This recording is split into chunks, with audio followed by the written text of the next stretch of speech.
Right.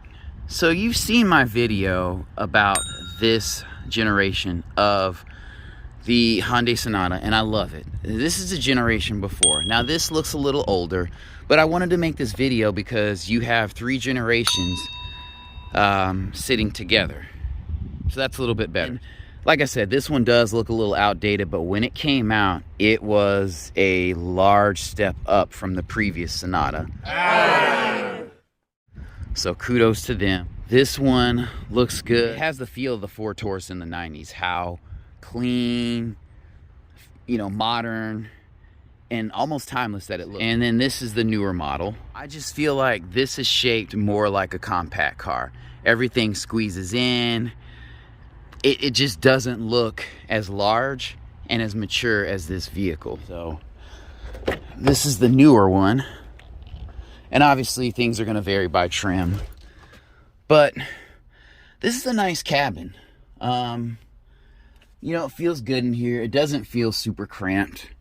The back seat could be a little bit bigger. But again, it's a mid-size car. It's not a luxury car, and it's not trying to do too much.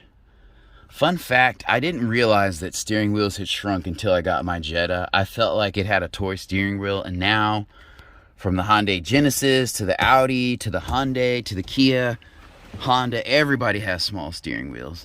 But yeah, this is not doing too much. This is soft touch. This is soft touch, so that's nice. The controls, they're not chrome trimmed, but that's fine. Tell it's a little tighter to me back here. Ceiling height isn't too bad, actually.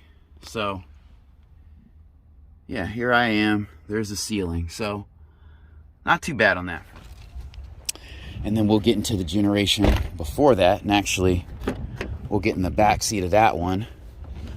And yeah, this one's a bit more spacious. Yeah. But look, this interior looks really, really good. And could you even tell that this is a prior generation? I mean, that's a little old school. I don't know why we're still doing the cigarette lighter things there when you have USB. But they still give you the aux here. I really like this. And it has Bluetooth, as you can see. And this back seat is nice. So this is cloth. Rear visibility is not great. Never is in modern cars. So, and I like, one thing I will say is that I like these hard backs on the back seats, so you're not damaging, especially if you have leather seats.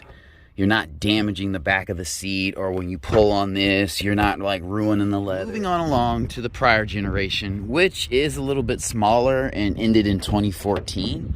I think it went from like 2010 to 2014, something like that. And this is a limited trim. This is a 2012, so it is nicer than what you would see before. As you can see, it does have push button start, a panoramic sunroof. I don't think those were standard features in this generation, but Hyundai did a really good job. I like the two-tone accent. That V-shaped in the multimedia console does look a little dated to me with the seat layout fan thing. You know, they were trying to steal from Infiniti and some Mercedes there, but I like the trim. It's not doing too much. You got leather seats here. It looks like you do have Bluetooth. And yeah, you can see the controls in the steering wheel. The back seat is nice. There's not as much space in this back seat as there is in the next generation up here. I do like the hard backing here. And you even have heated seats back here. So this is a pretty well-appointed vehicle.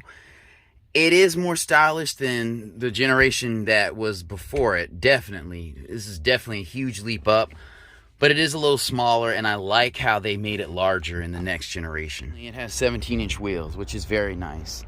And then the backs of these cars, that almost looks like a 2012 Camry. I mean, they don't look bad.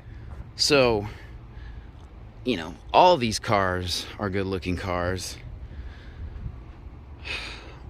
This one's still my favorite. I don't know. It's kind of a tie between this and the old generation, but they all have the shark fins. So, good job, Hyundai.